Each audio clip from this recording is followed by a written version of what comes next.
We're live from New Delhi. You're watching DD India News, India's voice to the world. I'm Lipakshi Khurana. Coming up in the next hour. Talks between Hamas and Egyptian negotiators end without results in Cairo. UN vote on Gaza aid further delayed. US, South Korea, Japan call on North Korea to engage in dialogue without preconditions. Pyongyang warns of nuclear attack. The ICBM launch conducted by the PRK this time is a warning countermeasure in the face of the grave situation. Lower House of Indian Parliament passes 3 bills on criminal laws. The landmark bill set to replace British-era acts.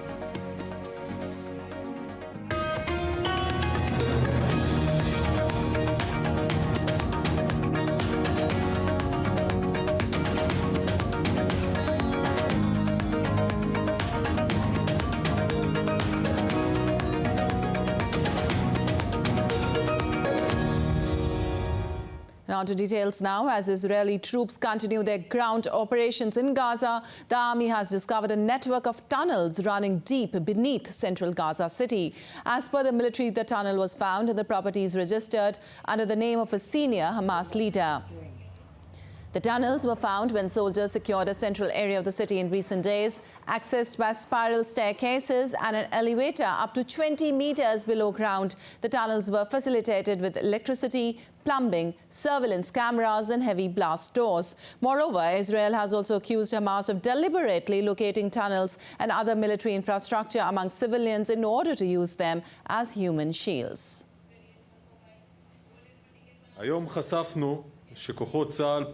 As the Israeli army was operating in the area of Hamas leaders in the heart of Gaza city, where the political and military leadership of Hamas is situated, we uncovered an area that served as a base for terror that were located in civilian buildings. With the operation of ground forces and based on intelligence we received under the area of leadership, we uncovered a branch network of strategic underground bases. Meanwhile, there's been another delay in a Security Council vote for a humanitarian pause in Gaza. This latest delay comes at the request of the United States, which says it needs more time to consult. Jody Jacobs reports from the United Nations in New York. It's been delay after delay. The initial vote on this current legally binding Security Council resolution was first scheduled for Monday, postponed to Tuesday, delayed to Wednesday, and now once again rescheduled. On Wednesday, the Council held close consultations to continue the negotiations, and these were followed by the announcement of yet another postponement to Thursday. Diplomats here in New York say there's growing frustration with the United States' repeated requests for delays. A major sticking point in this new text is the question of whether the United Nations should take over from Israel to inspect humanitarian shipments going into Gaza, something which the organization ordinarily does in other countries. Israel, we are told, wants the United States to reject this, as it would effectively leave it with no role in screening the shipments. But the UAE's ambassador to the UN, Lana Nasabeh, whose country tabled the resolution, told reporters on Wednesday they've been working long hours and believes giving it another go for additional diplomacy could yield positive results. She says she remains optimistic an agreement will be reached. Earlier this month, the US vetoed a similar Security Council resolution backed by almost all other council members. And while the intense political negotiations continue, the head of the UN's Children's Fund, UNICEF, has warned on Wednesday that there's barely a drop of safe water to drink in Gaza. Anwar reports now more than 20,000 people have been killed since the start of the war on October 7th. Jody Jacobs at the United Nations reporting for DD India.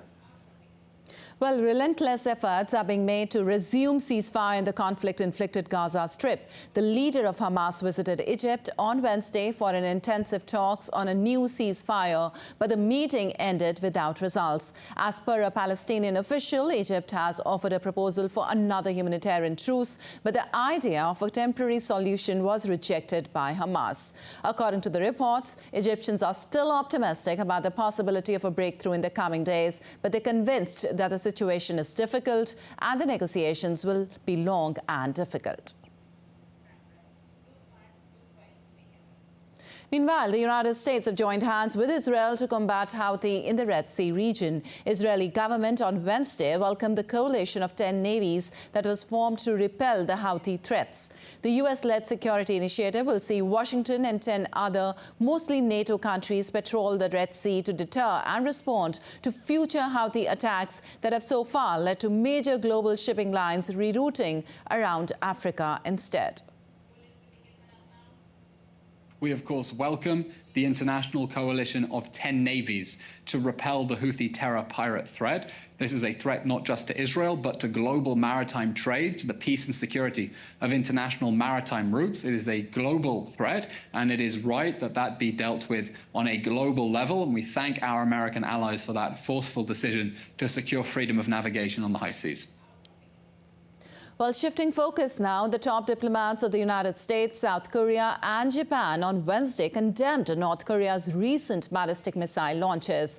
In a joint statement, the three countries urged Pyongyang to engage in substantive dialogue without preconditions. As per the statement, the United States, Japan and South Korea stand together in opposition to the North Korea's continued development of its unlawful weapons of mass destruction and ballistic missile programs.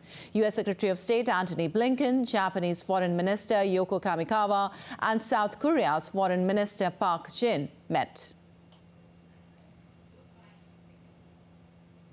Meanwhile, the United States flew long-range bombers for joint drills with the South Korea and Japan on Wednesday. The drill aimed at strengthening countries' joint response comes days after the North performed its first ICBM test in 5 months. The exercise involved B-1B bombers and South Korean and Japanese fighter jets. It said that as of now, the U.S. bomber has been temporarily deployed near and over the Korean peninsula this year, while the B-1B is capable of carrying a large conventional weapons payload. And amidst the development, North Korean leader Kim Jong-un has said Pyongyang would not hesitate with a nuclear attack when an enemy provokes it with nuclear weapons. He said, and I quote, "The resolute military activity conducted by the company this time was a clear explanation of the offensive counteraction mode and the evolution of the nuclear strategy and doctrine of DPRK not to hesitate even a nuclear attack when the enemy provokes it with nukes," unquote. Kim made the remark as he met with soldiers under the military's Missile Bureau over its recent launching drill of an intercontinental ballistic missile. And on to updates regarding Russia-Ukraine war. The U.S. Congress is not expected to pass any additional funding for Ukraine before the new year as lawmakers remain divided over support for the almost 2-year conflict. The Senate has remained in Washington this week in the hope of a last-minute deal. Nick Harper reports from Washington. Senate Democrats and Republicans have confirmed they do not expect a deal will get done before the end of this year, leaving Ukraine in an uncertain position heading into 2024. In a joint statement, negotiators said they were making encouraging progress, but that challenging issues remain. Namely, the Republican demand that Ukraine funding needs to be paired with additional funding to beef up security at the US's southern border with Mexico. Republicans say tougher immigration controls are needed to prevent tens of thousands of migrants crossing the border illegally every week. A visit to Washington by Ukrainian President Volodymyr Zelensky earlier this month failed to elicit a deal, with Republicans refusing to budge despite Zelensky's in-person plea for more help. The US is Ukraine's biggest backer in terms of financial military assistance. President Joe Biden has been pushing for Congress to pass roughly $61 billion of new aid for Ukraine. Washington and Kiev have warned that Ukrainian troops are fast running out of supplies to continue their fight against Russia, with warnings that Moscow could win if new support is not approved by Congress. Nick Harper in Washington, reporting for DD India. And moving on now, French President Emmanuel Macron has defended a controversial immigration reform, describing it as a shield. Macron, in his first interview after the reform was voted into law, said the legislation passed by MPs on Monday was needed to cut an influx of illegal migrants. Macron faced crackle within his ruling alliance after Parliament passed the bill, spurring the resignation of the health minister amid tensions over the new legislation. The French president insisted the law's toughest dispositions would help counter Marine Le Pen's far-right national rally by undercutting its rhetoric on immigration. Fighting against illegal immigration is, I think, hard to consider as a strictly right-wing policy. And when I see the popular electorate, they are in favor of that. When you live in working-class neighborhoods, you have security difficulties. Sometimes immigration that is not well controlled, the consequences of which you experience. Well, you are in favor of this law. Le programme que veut faire Madame Le Pen. And moving on, migrants seeking entry to the United States continue to wait at an outdoor processing center in Eagle Pass, Texas, into the early hours, following the passage of a new Republican-backed state law that gives Texas officials broad powers to arrest, prosecute and deport people who illegally cross the border. Migrants have continued to arrive. U.S. border officials closed 2 rail bridges that move freight between Texas and Mexico after detecting a surge in the smuggling of migrants through Mexico by train. The move by U.S. Customs and Border Protection was the latest in a series of similar closures along the border in order to redeploy enforcement resources elsewhere.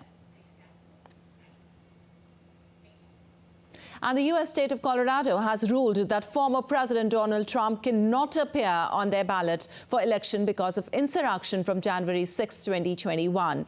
Caroline Malone reports more from Washington. Donald Trump is disqualified from running in Colorado and to be taken off the ballot for the state's Republican Party pending an appeal. Congress previously ruled that Trump did engage in insurrection related to the Capitol riots of January 6, 2021. Legal experts say that was enough for the judges to make this ruling, and he does not yet have to be found guilty in court. But there are numerous criminal cases against Trump, including in both Georgia and Washington, D.C., for trying to overturn the last election. The Supreme Court may also decide to expedite a ruling brought by the special prosecutor about whether Trump has immunity from prosecution because he was president. It's setting up a very busy start to 2024, a year in which primary elections are kicking off in January, starting with Iowa and New Hampshire, so that each main political party, the Republicans and the Democrats, can decide on their candidate for president. Well, despite all the legal proceedings, Trump is still the frontrunner for the Republican Party and President Joe Biden for the Democrats. Caroline Malone in Washington for DD India. And now let's take a look at election-related stories making news and updates around the world. And elections have been held in the Democratic Republic of Congo amid delays in the delivery of voting materials to hundreds of polling stations across the country. Some observers and opposition candidates have warned the delay could affect the credibility of the vote. DD India's correspondent Chris Kokamranga has been from Kinshasa. Voting materials like ballot papers and electronic machines arrived late to many centers in the Democratic Republic of Congo. Some locations were hours delayed in opening. The delays sparking angry outbursts from voters. Part of the problem is that the DRC is the second largest country in Africa, but it has very poor roads. And the Electoral Commission has faced serious challenges in delivering the voting materials across the country. But some opposition candidates have accused the Electoral Commission of trying to prevent their supporters from voting. About 44 million people have been registered to vote in this year's general election, which has pitted incumbent President Felix Tshisekedi against 18 other rival candidates. His main challengers are Moise Katumbi, Martin Fayulu, and Denis Mukwege. The vote is being held amidst an armed conflict in the east of the country. The provisional results are expected on December 31st. Chris Sochamringa in Kinshasa for DD India. And Russian former TV journalist Yekaterina Dontsova put her name forward to stand in the country's presidential election in March. Dontsova presented documents to Russia's Central Election Commission to register as a candidate. Dontsova called in an interview last month for an end to the conflict in Ukraine and the release of political prisoners, including opposition leader Alexei Navalny. Dontsova hopes to challenge Russian President Vladimir Putin, promoting her vision of a humane Russia that's peaceful and friendly. If accepted as an independent candidate, the former journalist would next need to gather 300,000 signatures of support from at least 40 Russian regions. And still to come on DD India News Hour. South Korea and Japan resume high-level economic talks after nearly 8 years. The largest ever prisoner swap done between Venezuela and US. And we'll show you ahead how Sydney sparkles in the Christmas season.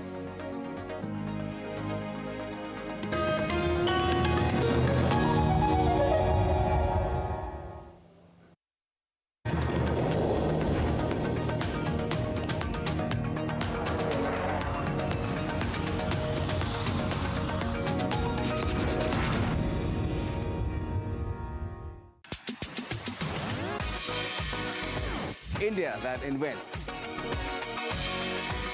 India that innovates.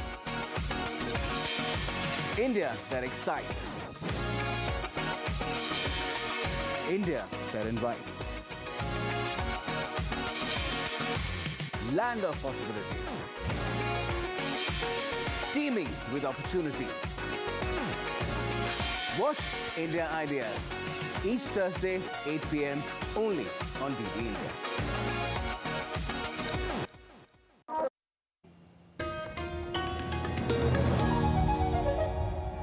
Welcome back. You're watching DD India News. I'm Lepakshi Khurana, and moving on. South Korea and Japan will today hold bilateral economic talks for the first time since 2016. The talks will take place in Seoul on Thursday, led by Kang Ji-kwon, South Korean Deputy Foreign Minister for Economic Affairs, and Keiichi Ono, Japan's Senior Deputy Foreign Minister. The two sides will assess the bilateral economic cooperation and discuss issues of mutual concern, including cooperation in economic security policy and regional and multilateral cooperation.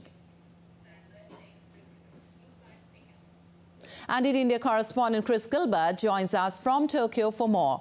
Well, Chris, as South Korea and Japan resume high-level economic talks after nearly 8 years, what is the significance of the talks in the current geopolitical situation?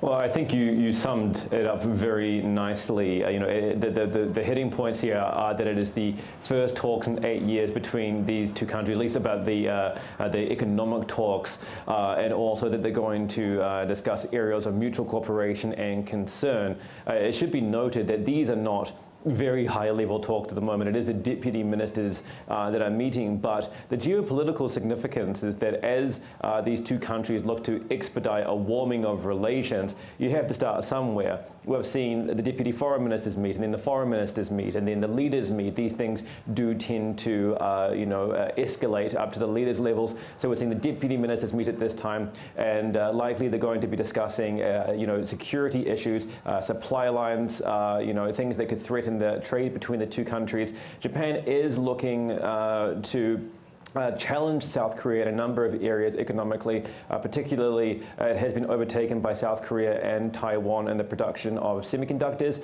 It is looking to boost its semiconductor output and industry to take the #1 spot in the region again. But this is, these talks for the time being are about focusing on cooperation and another cog, in the wheel of warming tides between these two countries. All right. Also, Chris, the issues of mutual concern are likely to be discussed. As you said, economic concerns are also going to be discussed. What is the expected main agenda of the talks?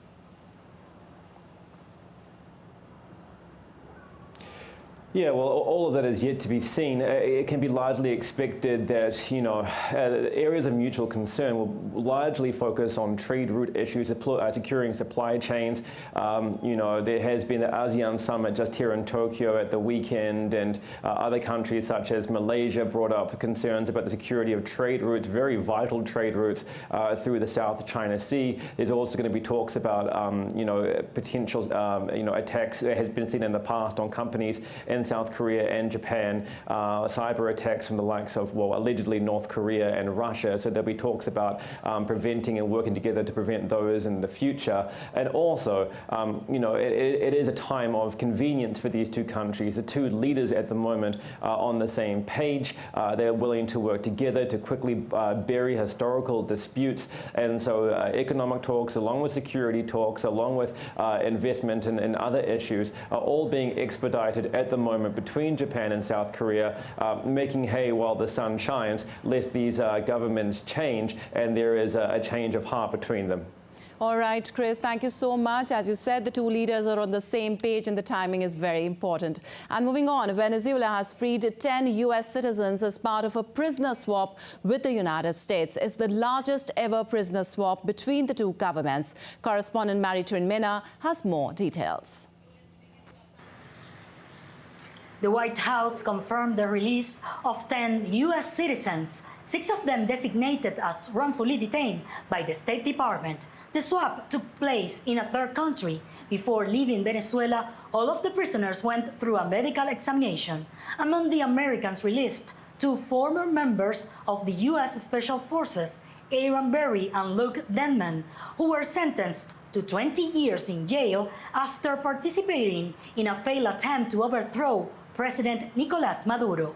This swap comes after the U.S. eased oil sanctions on Venezuela in October. It's the result of many months of secret talks between Venezuelan and U.S. officials. The White House says this is a positive step forward. The current negotiations aim to secure competitive and democratic presidential elections in Venezuela in 2024. Returning to Venezuela is Colombian businessman Alex Saab, who was arrested in 2020 and accused of money laundering. Saab was facing criminal prosecution in a Florida court. Caracas celebrated the return of Saab to Venezuelan soil, saying he was kidnapped by the U.S. On Wednesday, he was welcomed by President Maduro at Venezuela's presidential palace. The Venezuelan government also freed about 24 individuals, some of them linked to the opposition. In Caracas, Marie-Trin Mena reporting for DD India. Well, moving on, Ireland has announced legal action on Wednesday against the UK government in the European Court of Human Rights over a law granting immunity to combatants in the Northern Ireland conflict. The law, passed in September, stops most prosecutions for alleged killings by armed groups and British soldiers during the Troubles, the 3 decades of violence in which over 3,000 people died. Many groups on the island of Ireland are vehemently opposed to the new law, including victims, families, human rights organizations and all major political parties. And thousands of people took to the streets of Buenos Aires to protest against the government's economic shock measures in the first real test for Argentina's new libertarian president, Javier Milei, who took office earlier this month, has announced sweeping plans to reform the economy and crack down on protest in recent days. Argentina's president signed an economic reform decree that will end limits on exports and authorize measures to loosen regulations as his new government combats a severe economic crisis. And Iceland's Prime Minister Katrin Jakobsdottir announced that the country will work throughout winter to address housing issues caused by the evacuation of Grindavik due to a volcanic eruption. The town, which had nearly 4,000 inhabitants, was evacuated last month, and the government has bought 70 flats for the evacuated residents to move into before Christmas. The evacuation was a dramatic finale to weeks of waiting and seismic activity. So actually the town was evacuated when the volcano erupted, but obviously there are still some things that need to be solved. We have been buying flats for the residents, so now we actually have 70 flats that people can move into before Christmas. Many families in Grindavik who simply want to continue with their children in schools and finish the winter wherever they are situated right now. So we are continuing our support and continuing to find more housing, adequate housing, because obviously with the housing market in Iceland, which was not easily accessible before, it creates an extra pressure when we have 4,000 people. Well, Skopje, one of North Macedonia's most polluted cities, experienced extremely poor air quality on December 20th due to dense smog. The issue is particularly concerning for people with pre-existing conditions like asthma and cystic fibrosis. The energy system, which relies on coal for 40% of the country's energy, contributes to the issue. Plans to quit coal were delayed in 2021 due to the Ukraine war and the need to reopen the dormant coal-fired Oslomage power plant.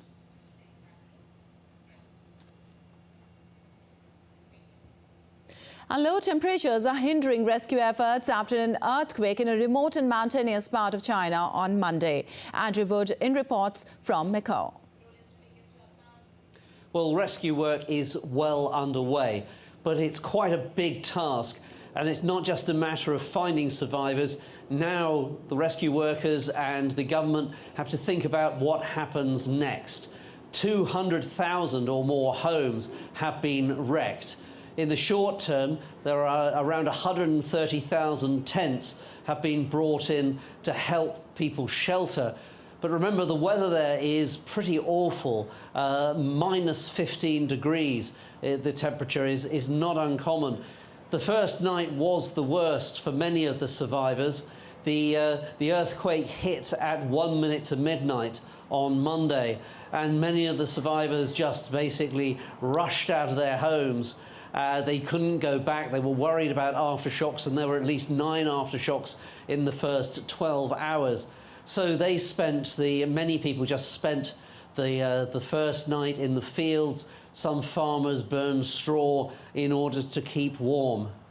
Now, the rescue effort is likely to carry on for a while. Nevertheless, there is a rule of thumb in earthquake rescue work that the first 72 hours are crucial. After that, survivors, or the chance of survivors staying alive, falls very rapidly. But in this case, because this part of the world is so cold at the moment, that window is a lot narrower. It's a lot shorter, and so the rescue workers have had to work a lot faster than they would have done had the earthquake been in a warmer place. In Macau, I'm Andrew Wood, reporting for DD India. Well, moving on, India has shown concern towards the deteriorating humanitarian situation in its neighbouring country, Afghanistan. Permanent representative of India to the United Nations, Hiroshira Kamboj, during a UN Security Council briefing on Wednesday, reiterated India's unwavering support to the people of Afghanistan. Humanitarian assistance to the people of Afghanistan needs to be prioritized, given the distressing humanitarian situation in the country. India has delivered material humanitarian assistance to Afghanistan and has also continued its educational scholarships for the Afghan students. We have also partnered with various UN agencies, including the UN World Food Programme and the United Nations Office of Drugs and Crime, in their humanitarian efforts. Let me state that India reaffirms its unwavering commitment to the people of Afghanistan. And now let's take a look at other stories making news around the world.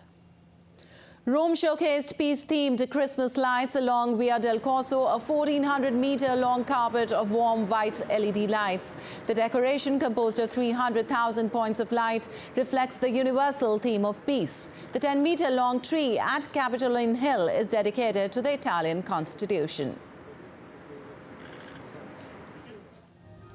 Sydney's largest Catholic cathedral, St. Mary's, was illuminated with Christmas light displays showcasing scenes from the Carol 12 Days of Christmas. The City of Sydney Council claimed the tallest Christmas tree in New South Wales, Martin Place, with over 110,000 lights. 330 large baubles. Darling Harbour was illuminated by a multicoloured giant bauble. The streets of London are dressed up with dazzling seasonal decorations ahead of Christmas. Tourists and locals spill through the streets of the British capital to do their holiday shopping as carolers in Trafalgar Square bring festive spirit to the city centre. Toronto celebrated Holiday Magic 2023 with elaborate lights in Bloor Yorkville, Financial District and Bursey Park. Dog fountains dressed in winter scarves and sweaters were featured.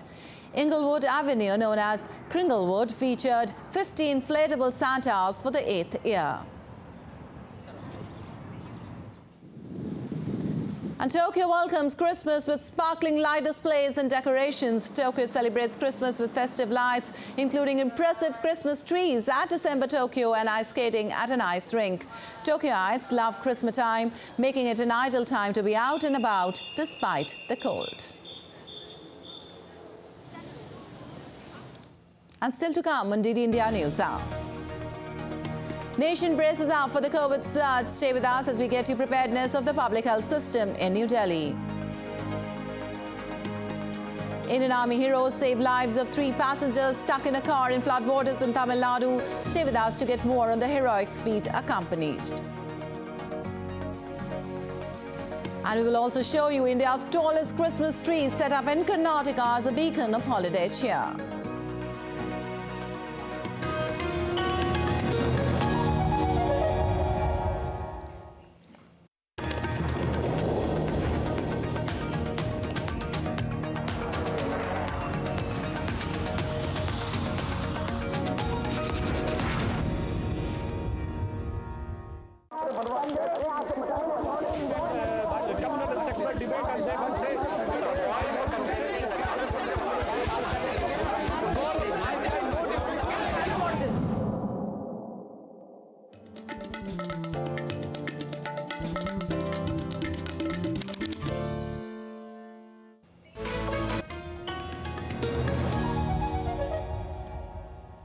Welcome back. You're watching DD India News. I'm Lipakshi Khurana and a quick recap of the headlines now. Talks between Hamas and Egyptian negotiators end without result in Cairo. UN vote on Gaza aid further delayed. US, South Korea, Japan call on North Korea to engage in dialogue without preconditions. Pyongyang warns of nuclear attack. Lower House of Indian Parliament passes 3 bills on criminal laws. Landmark bills set to replace British-era acts. And now let's take a look at Parliament list of business today. In Lok Sabha, that is Lower House of the Parliament, Law and Justice Minister Arjun Ram Meghwal will move the Chief Election Commissioner and other election commissioners' appointment conditions of service and term of office Bill 2023 for consideration and passing. Besides, Information and Broadcasting Minister Anurag Singh Thakur will move the Press and Registration of Periodicals Bill 2023 for consideration and passing. The bill provides for easing the process of registration of newspapers, journals and books. Rajya Sabha, that is Upper House of Parliament, has already passed these 2 bills. In Rajya Sabha, however, Home Minister Amit Shah will move the 3 revised criminal laws for consideration and passing. These bills, the Bharatiya Nyaya Second Samhita 2023, the Bharatiya Nagrik Suraksha Second Sanhita 2023 and the Bharatiya Sakhya Second Bill 2023 were passed by Lok Sabha on December 20, 2023. The 3 bills replace the Indian Penal Code of 1860, Code of Criminal Procedure of 1973 and Indian Evidence Act of 1872. Besides, Telecom Minister Ashwini Vaishnaw will move the Telecommunications Bill 2023 for consideration and passing. The bill was passed by the Lower House on Wednesday.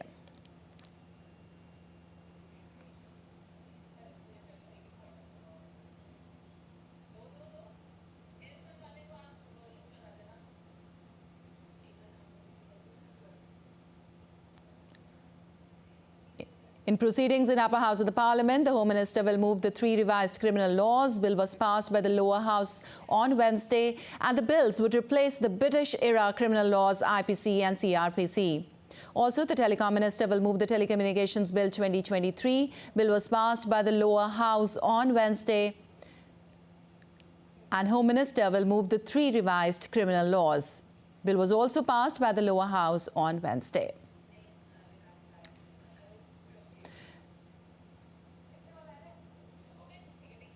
And for more, we have a correspondent, Vikas Sarthi, with us. Well, Vikas, all three crime bills and the telecommunication bills was passed on in Lok Sabha yesterday, a landmark bill. Can you tell us the details and how does it affect the common man, most importantly? Right, Lepakshi. So all these four bills, interestingly, are pre-independence era and colonial and were made during colonial rule. So the three bills which were passed yesterday by the Lok Sabha are related to our criminal justice system. You just mentioned Bharatiya Nyaya Sanhita, Bharatiya Nagrik Suraksha Sanhita, and Bharatiya Sakshya Bill 2023. These three bills will replace our existing Indian Penal Code, CRPC Criminal Procedure Code, and Indian Evidence Act.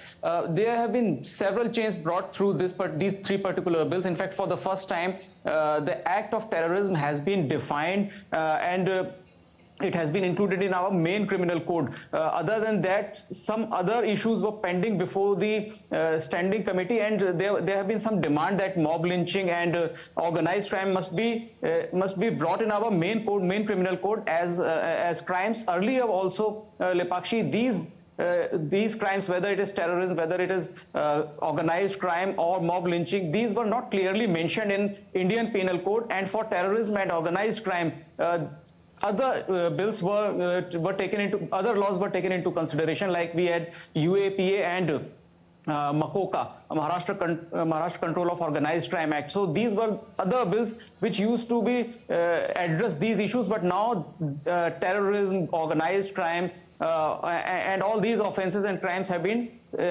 included in our main code. As far as the CRPC is concerned, now it has been given that courts must follow a proper timeline, that cases should not be adjourned unnecessarily. In fact, the new Nagrik Suraksha Sanhita states that once the arguments are completed by both sides, the court must pronounce order within 30 days, and after pronouncement within 7 days, these orders or judgments must be uploaded in the website also. So a digital copy of judgment and orders must also be available to petitioners and respondents, so that they will be able to appeal those orders. Apart from it, in the Indian Evidence Act, drastic changes have been made. Now, digital evidence will be admissible in the court. A petitioner or the respondent can give his documents, his petitions, his applications in pen drive to the court as well as to the corresponding parties. So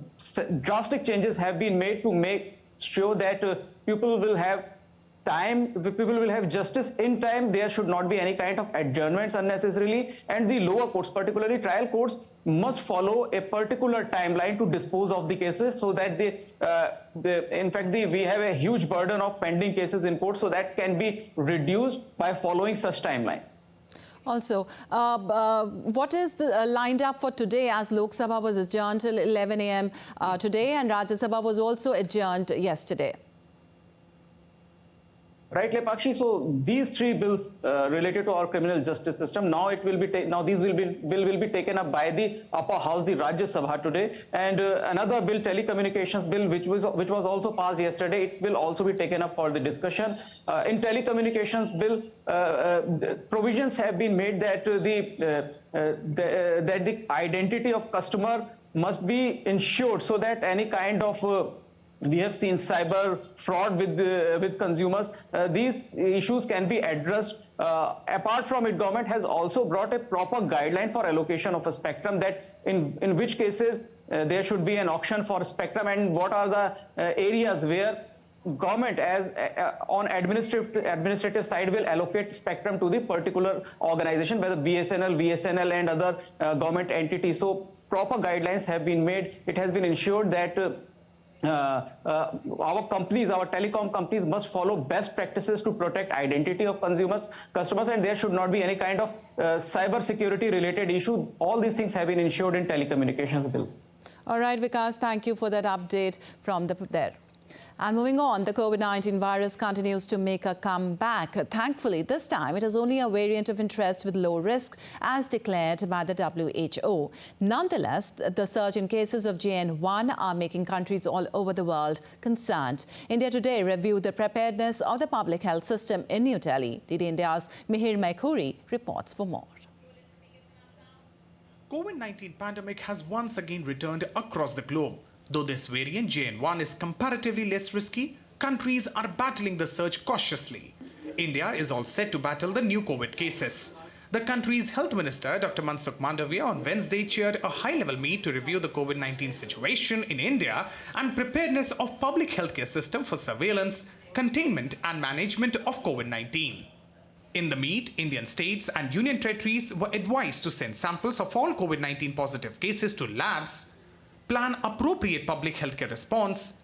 States were also advised to monitor emerging evidences of COVID-19 cases, symptoms and case severity.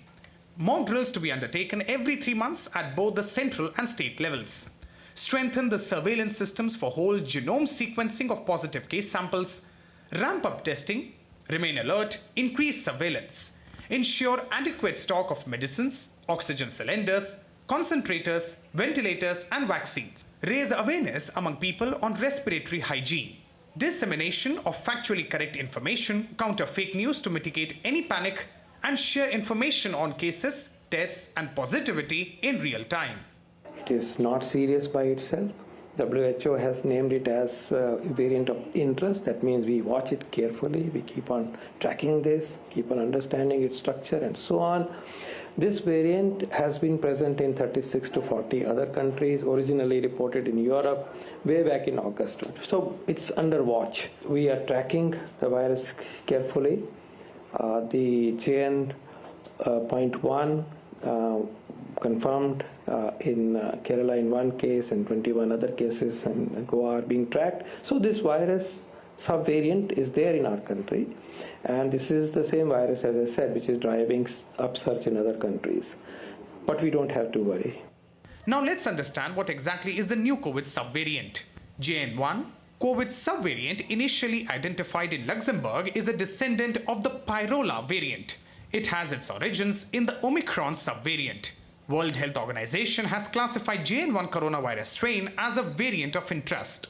World Health Organization has also said that the current evidence shows risk to public health was low from the strain. The common symptoms of JN1 subvariant are cough, cold, throat pain, headache, loose motions and mild breathlessness. Subvariant JN1 has already gripped few countries across the world such as China, Brazil, Germany and the United States. Preventive measures like frequent hand sanitization, use of triple mask and social distancing can help us in dealing with it efficiently. Mihir Makri reporting for DD India. And moving on, as heavy rains continue to lash parts of the southern Indian state of Tamil Nadu, various agencies stepped in for rescue and assistance work in the wake of the devastating impact caused due to heavy rainfall. The Indian Army, Navy, Air Force, Coast Guard and National Disaster Response Force are working in tandem to rescue and relief work at various locations in the state. The Indian Army rescues 3 passengers from a car stuck in floodwaters, and Indian Air Force helicopters conducted relief operations, airdropping over 10 tons of essential supplies. Sarang, the Indian Air Force's helicopter air display team, airdropped food and essentials onto the terraces of homes submerged in flood waters. Indian Coast Guard continued to deploy its assets, including 3 aircraft and 8 independent disaster relief teams, to provide relief to stranded citizens affected by widespread floods.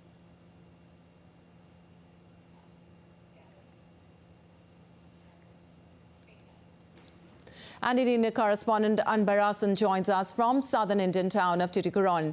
Well, Anbarasan, what is the situation right now in the state? After the 4 days unprecedented rain in the southern districts of Tamil Nadu, still in Tuticorin, the water level has been in knee-high, and the electricity, food and the essential supplies has been still a challenge to get in. And also Chief Minister M.K. Stalin is set to visit Tuticorin to review the situation, and also the central assessment team which came yesterday, and they visited various places, and the central assessment team actually went into the interior parts via boats and they reviewed the situation. and still most of the places, in particularly the Tuticorin city, various localities has been fully submerged, and particularly lakes and water level has been still in full level, and water need to be receding process need to take some more time. And also the NDRF team has been NDRF and both central and state agencies of relief forces are in rescuing various parts of particularly Tuticorin district. There is a Eril, Srivaikundam, Alvar, Tirunagari, Tiruchendur, these kind of places where the road network has been cut off, and so the reaching the place and the villages has been very difficult for the National Disaster Relief Forces. All right. And also the state one. And also there is a central assessment team also today and tomorrow also they are visiting the places in Tirunelveli and Tuticorin district, and the school colleges has been shut for today also. And the level of the stagnation of flood water has still in Tuticorin district it's need to recede. So the normal life has been affected in this town of Tuticorin.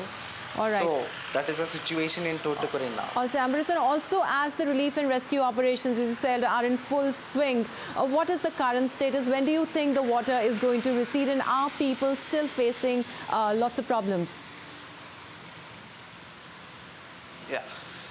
Actually, the NDRF deployed various relief materials via airdropping via helicopters, and 27 ton of food has been airdropped by the NDRF team via helicopters, and the Coast Guard, Indian Army, and all three forces has been in a full strength. Actually, they are rescuing the people, and still the people are hope to get the food, and some parts, mostly the electricity has been totally cut off, so people are not able to reach their relatives to connect.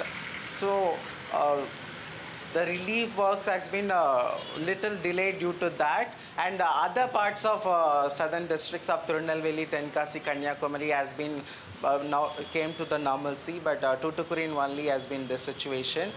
And the government of state and central both has been trying their maximum to reach the people, to rescue from their houses. And particularly there is a helicopter incident where the pregnant woman has been rescued, and she given a birth to the guy yesterday actually. And also the helicopters has been continuously evacuating a pregnant woman, and they actually sent to the hospital from the Tuticorin airport, and the ambulances all are ready to reach to hospital as soon as possible. All right, thank you so much, Anbarasan, for those details from Tamil Nadu itself.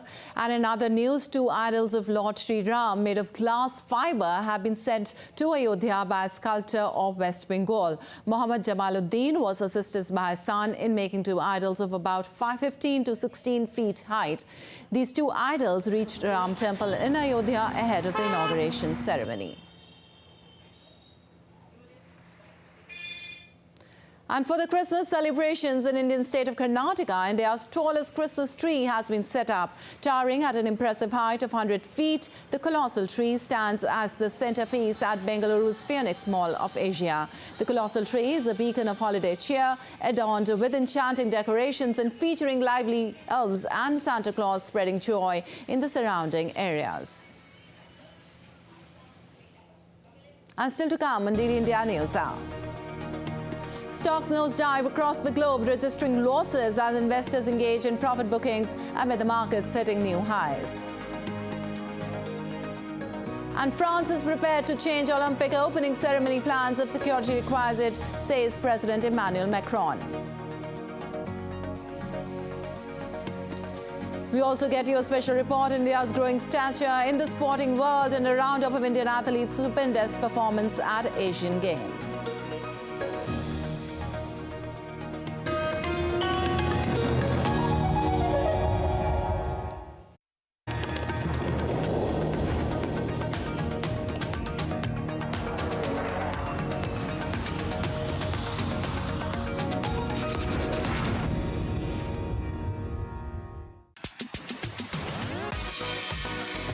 India that invents. India that innovates. India that excites. India that invites. Land of possibility. Teeming with opportunities. Watch India Ideas each Thursday, 8 p.m. only on DD India.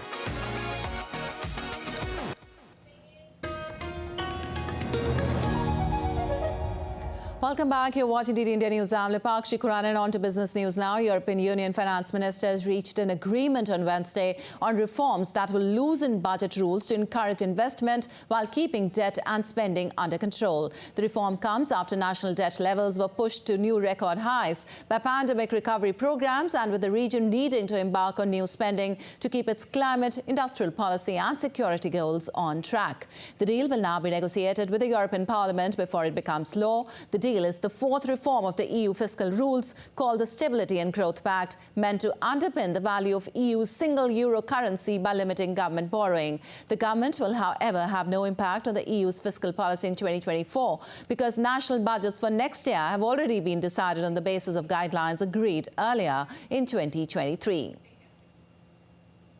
And stocks across the globe tumbled on Wednesday as investors engaged in some profit bookings amid the market hitting new highs. The Dow and NASDAQ slipped about 1.3% and 1.5% to notch their worst sessions since October.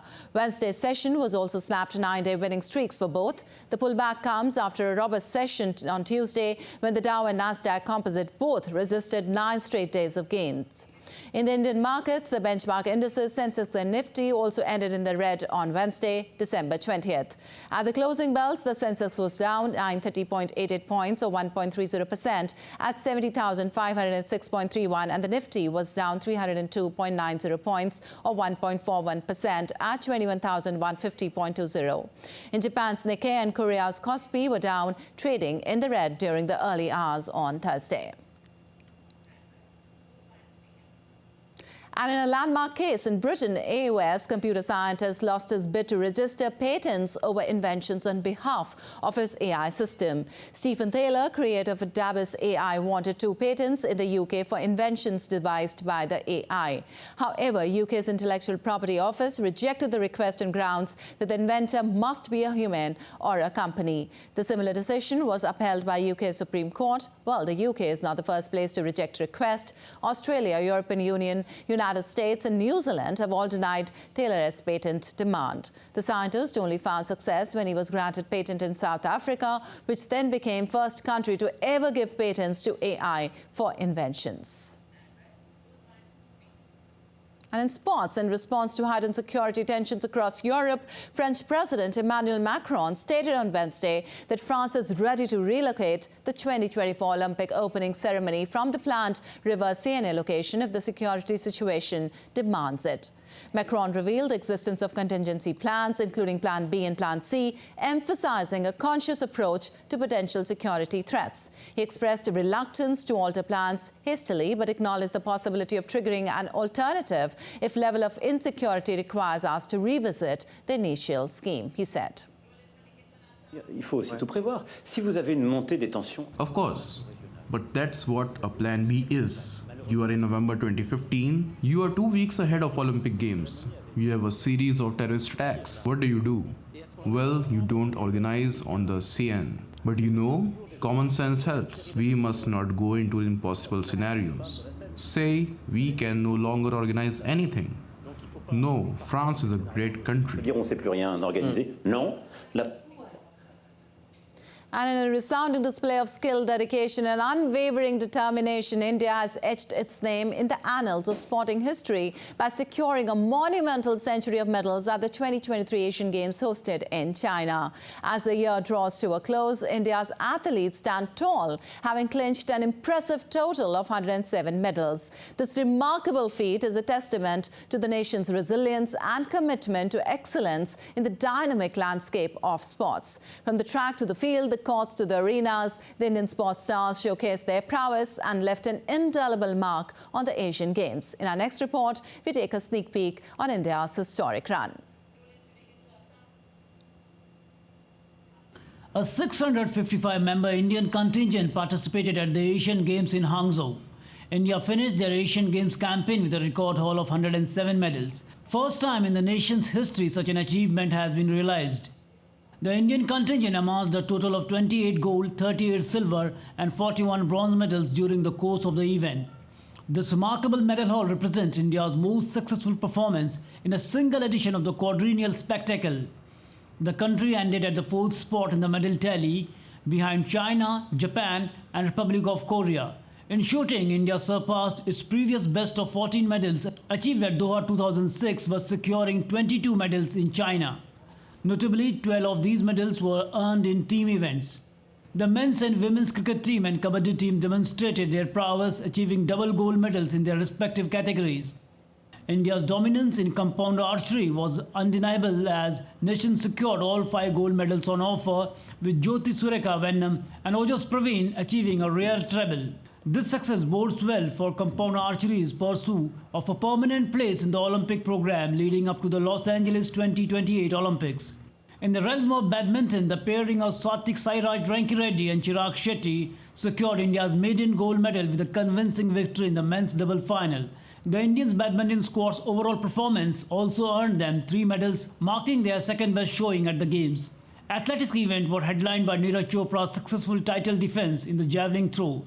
Indian track and field athletes brought home 29 medals, 6 of them gold, making it India's best returns in athletics since its very first edition in 1951.